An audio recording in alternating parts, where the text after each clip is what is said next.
নাও ready করো। First হচ্ছে ট্রান্সফরমারে ইনপুটে 220 volt input করতে হবে। ইনপুট কোনটা? হ্যাঁ, এটা হচ্ছে ইনপুট। ঠিক আছে, ইনপুটে 220 ভোল্ট ইনপুট হবে।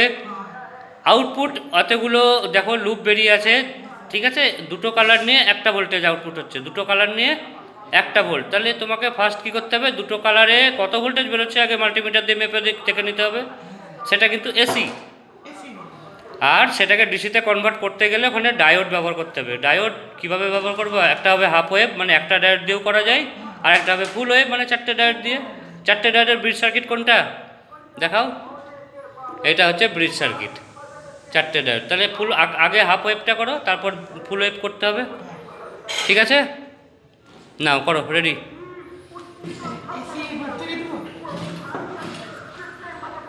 এখনই এসে দিবি, আমি দেখবো না কত বেরোচ্ছে। তারটা কানেক্ট কর, তার কানেক্ট করে বলি গো। তারটা করে